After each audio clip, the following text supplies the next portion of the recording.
오늘은 습득 영어, 문제집 위주 영어와 같은 영어 교육에 대한 잘못된 개념들이 있어서 여기에 대하여 과학적으로 생각해 보도록 하겠습니다. 우리가 아플 때 몸에서 열이 나는 건 현상입니다. 열 나는 것만 없어지면 우리 몸에 문제가 없어질까요? 근본 원인은 암일 수도 있고 속이 안 좋을 수도 있고 다른 데 있을 수가 있습니다. 이와 마찬가지로 한국 영어 교육이 문제집 위주로 이루어지고 있는데 이러한 것은 현상입니다. 달리 말하면 이게 한국 교육의 근본적인 문제가 아니라는 것입니다. 한국 교육부에서 영어는 문제풀이 위주로 가르치라고 하지 않습니다. 한국 교육부가 영어 교육에 대하여 가지고 있는 교육 철학과 정책을 이해해야 합니다. 이와 같이 습득 영어와 같은 처음 들어보는 개념을 만들어서 이것이 마치 더 좋은 교육의 개념으로 설명하는 건 위험하다는 것입니다. 습득 영어와 문제풀이 영어를 대비시켜서 말하는 것은 단순하게 드러난 현상만 보고서 피상적으로 말하는 것뿐입니다. 그리고 문제를 많이 푸는 대신 습득을 많이 해야 한다고 주장합니다. 이것은 영어 교육에 대한 깊이 있는 이해 없이 다른 종류의 많음에만 집착해서 나온 결과입니다. 다시 말하면 문제풀이만이 대신 습득만이를 주장하면서 기존 교육의 병폐를 그대로 답습하고 있을 뿐입니다. 지금 한국 영어 교육에서 나타나고 있는 현상에 대하여 깊이 있게 보도록 하겠습니다. 한국의 어떤 영어 교육의 정책에 따라 학생들이 문제풀이 위주로 영어를 공부하는 현상이 있습니다. 한국의 어떤 영어 교육 정책에 대해서는 뒤에서 설명드리고 여기서는 이러한 문제풀이 위주의 교육으로 발생한 병폐를 보겠습니다. 그리고 사교육 업체들은 학생들의 점수를 높이기 위하여 과도한 숙제를 내어주고 그리고 이상한 레벨을 만들어서 아이들을 점수로 줄 세우고 있습니다. 그런데 이러한 병폐를 습득영어라는 이름으로 다른 형태의 병폐를 만들고 있습니다. 예를 들면 3개월에 200권 읽기 등과 같은 단기간에 과도한 양의 학습을 하도록 하게 하는 것입니다. 그리고 그러한 숫자를 만들어서 아이들 간 또는 어머니들 사이에서 경쟁을 부추기고 있습니다. 이러한 것이 정말 교육적이라고 생각하시나요? 아닙니다. 다른 탈을 쓴 다른 형태의 나쁜 영어 교육이 되는 것입니다. 그래서 우리는 영어 교육에 대하여 근본적인 질문을 할 필요가 있습니다.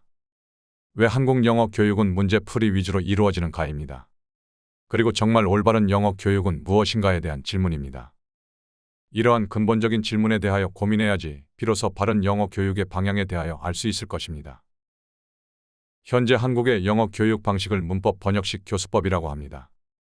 이러한 방식은 근대 그리스, 로마 문자를 해석하는 방식이 19세기 유럽에서 일반적인 외국어 교육 방식으로 정착이 되고 이것이 일제시대를 통하여 한국의 영어 교육 방식으로 자리를 잡은 것입니다.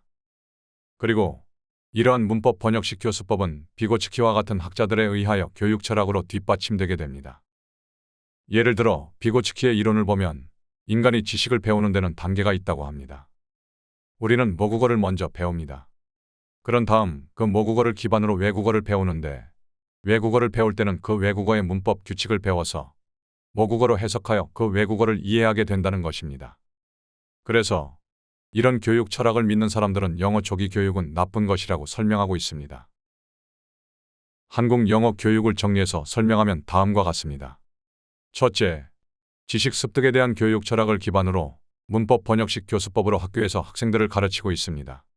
그리고 문법 번역식 교수법이 문법 규칙과 해석을 강조하니까 그러한 문제풀이가 사교육에서 성행하는 것이 지금 한국의 영어 교육입니다. 하지만 이러한 영어 교육 방식이 과학적이지 못하는 것이 밝혀졌습니다. 그리고 유럽 선진국에서는 이미 문법 번역식 교수법을 버리고 이중언어 교육 방식인 직접식 교수법으로 전환하였습니다. 이러한 교육 방식은 과학적인 기반을 가지고 있습니다. 즉, 이중언어를 사용하는 사람의 뇌를 연구하니까 그러한 사람은 다른 언어를 사용하기 위한 뇌의 기능이 활성화된다는 것입니다. 이것을 뇌의 가소성이라고 설명하고 다른 말로는 그 언어 사용을 위한 뇌의 자동화 루틴이 만들어진다고 할 수도 있습니다. 이렇게 다른 언어를 사용하기 위한 뇌를 만들기 위해서는 다른 언어도 모국어를 습득하는 방식과 똑같은 과정을 거쳐야 된다는 것입니다. 즉, 언어의 본질은 소리이기 때문에 그 소리를 인지하는 방법을 먼저 배워야 되고 그 소리를 만들어내는 방법을 배워야 되고 그리고 그 소리로 표현된 문자를 읽을 수 있어야 한다는 것입니다. 현재 한국 교육의 영어 교육 방식과 이중언어 교육 방식인 직접식 교수법을 도표로 비교해 보겠습니다. 근본적인 차이는 문법 번역식 교수법에서는 외국어를 모국어를 익힌 뒤 후행적으로 습득해야 한다는 것이고, 이중언어 습득 방식에서는 모국어와 같이 수평적인 관계로 외국어를 익혀야 한다는 것입니다. 이중언어 교육 방식에서의 성공 요소는 많이 듣고, 많이 읽고, 많이 말을 하는 것입니다. 그러한 과정을 통하여 그 언어 사용을 위한 뇌 자동화 루틴을 만드는 것입니다. 세부 공부 방법으로는 직접 말하기, 체험하기, 독서, 유튜브 시청 등 다양한 활동이 있을 수 있습니다. 어릴수록 오감을 활용한 직접적으로 영어를 체험하는 것이 좋습니다. 다른 관점에서 보면 그만큼 엄마표 영어가 엄마의 노력 없이는 힘들 수 있다는 것입니다. 저희 학생 중에는 영유를 졸업하고 영어를 좋아하고 잘하는 학생도 많습니다. 사교육이라고 꼭 나쁜 것은 아니라는 것을 알아주셨으면 합니다. 여기서는 좋은 엄마표 영어가 되기 위한 중요한 포인트를 설명드리겠습니다. 첫째는 외적인 양에 집착하면 안 된다는 것입니다. 앞서 설명했지만 이런 과도한 양을 집착하는 교육이 현재 한국 영어 교육의 병폐라고 설명드렸습니다. 책은 많이 읽어야 합니다. 그리고 많이 읽을수록 좋습니다. 하지만 단기간 목표를 세워서 과도한 양을 아이에게 강요해서는 안 된다는 것입니다. 그리고 그러한 숫자를 기준으로 아이들을 비교해서는 더욱 안 된다는 것입니다. 이것은 지금 한국 영어 교육이 가지고 있는 가장 큰 병폐 중 하나라고 할 수 있습니다.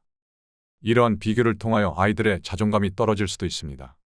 두 번째는 자기주도 학습 습관을 만들어야 된다는 것입니다. 학습 동기는 크게 보면 내적 동기와 외적 동기가 있을 수 있습니다.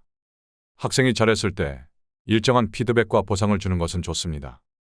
하지만 그것이 과도하거나 학생이 그것을 목표로 공부하게 해서는 안 된다는 것입니다. 외적인 동기부여를 하되 그것은 항상 내적 동기부여를 보충하거나 보강하는 용도 정도여야 된다는 것입니다. 오랫동안 토크25를 운영하면서 정말 많은 다양한 학생을 만났습니다. 그런데 어떤 학생은 책은 엄청 많이 읽었다고 하는데 수업 시간에 토론 수업을 하면 대답하는 수준이 낮은 학생들이 있습니다. 또 어떤 학생은 남에게 보여주기 위해서 많이 읽는 학생도 있습니다. 이런 학생들은 토론 수업을 해보면 압니다. 책을 깊이 있게 잘 이해한 학생들은 말도 조리 있게 잘하고 좋은 생각을 가지고 있습니다. 그리고 부모님과 상담해보면 아이가 어릴 때는 책을 많이 봤는데 초등 고학년이 될수록 책 보는 걸 싫어한다는 아이도 있습니다. 이런 학생들은 책 읽는 좋은 습관을 가지고 있지 못합니다. 책은 남에게 보여주기 위해서 읽는 게 아니고 책에서 배우고 느끼고 성장하기 위해서 읽는 것입니다. 그것은 책을 즐기지 못하고 바른 자기주도 학습 습관이 형성되지 않았다고 볼 수 있습니다. 진정한 공부는 아주 멀리 가는 마라톤 같은 것입니다. 단기적인 성과에만 목이 매면 학생이 멀리 잘 갈 수가 없다는 점을 항상 기억했으면 합니다. 마지막으로 아이를 잘 키우기 위해서 생각해 볼 것들을 정리해 보았습니다. 첫 번째는 아이가 높은 자존감을 가지고 어려운 상황이 와도 좌절하지 않고 극복하는 힘을 길러주어야 합니다. 두 번째는 내적 동기에서 독서를 하고 생각하는 습관을 평생 유지할 수 있도록 해야 합니다. 세 번째는 도전을 두려워하지 않고 스스로 계획을 세우고 행동하게끔 할 수 있게 해야 합니다. 예를 들어 영어 말하기 대회 같은 기회가 있으면 아이가 스스로 계획을 세우고 도전해 보시기 바랍니다. 마지막으로 겸손하고 친절하며 리더로서 행동할 수 있도록 하자입니다. 오늘 내용이 길었는데 끝까지 들어주셔서 감사합니다. 오늘 핵심 내용을 다시 정리하면 좋은 교육을 위해서는 현상만을 보고 판단하면 안 된다는 것입니다. 본질적인 교육 철학을 이해하고 뇌과학, 심리학 등 과학적인 사고가 필요합니다. 그리고 제일 중요한 것은 아이를 보는 것입니다. 아이들은 다 다릅니다. 남들과 비교하지 마십시오. 감사합니다. 행복한 하루 되시고요.